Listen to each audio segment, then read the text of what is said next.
Hi friends, Bommi Siddharth சீரியலில் ஒரு குட்டி ப்ரோமோ பற்றி பார்க்கலாம் வாங்க.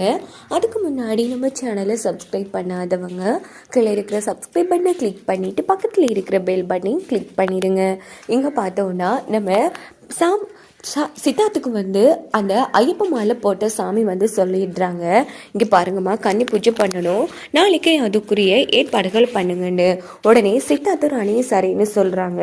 ஏன்னா இப்போ வரைக்கும் நம்ம தாத்தா பாட்டி எங்கே போனாங்க என்ன ஆனாங்கன்னு ஒரு விளக்கமும் தெரியல.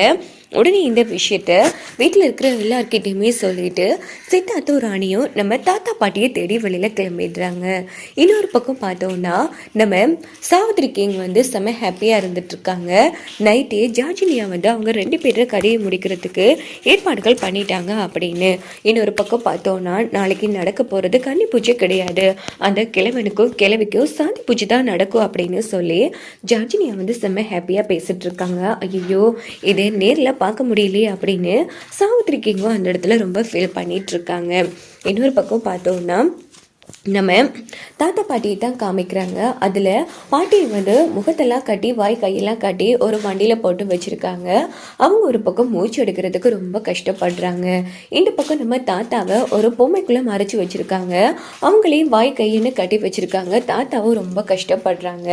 இன்னொரு பக்கம் சித்தார்த் ராணி தேடிட்டு இருக்கும்போதே நம்ம தாத்தாவோட ஃபோட்டோவை காமிச்சு ரோட்டில் இருக்கிறவங்க கிட்ட கேட்டதும் அதில் ஒருத்தர் நைட்டு தன்னை மறந்து நடந்து போயிட்டு இருந்தாரையா, நான் எவ்வளவோ சொன்னேன், அவரை கேட்கவே இல்லை, அவர் இங்கால பக்கம்தான் போனாரு அப்படின்னதும் இந்த வழி எங்கே போய் முடியுது அப்படின்னு ராணி கேட்டதும் ஒரு பில்டிங் தான் இருக்கு கடைசியா அப்படின்னு அந்த ஆள் சொன்னதும் உடனே ராணியும் சித்தார்த்தும் என்ன பண்றாங்கன்னா அங்கிருந்து கிளம்பி நேரா பில்டிங்க்கு போறாங்க.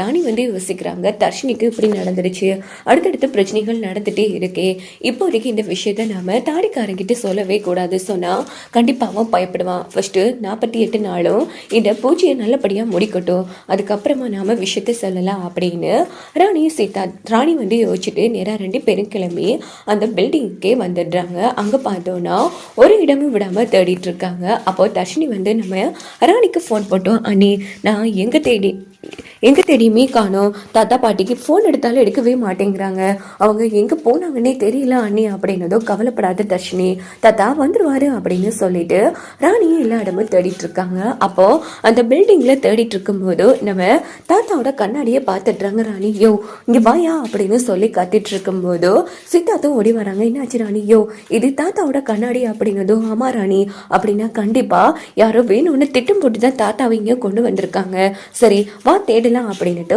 ஒரு இடமும் விடாம தேடுறாங்க. இந்த பக்கம் தாத்தா ராணி சித்தார்த் நான் எங்கே தான் இருக்காமா என்ன பாருங்க அப்படின்னு சொல்லி அவங்க ஒரு பக்கம் ரொம்ப ஃபீல் பண்ணி அழுதுட்டு இருக்காங்க.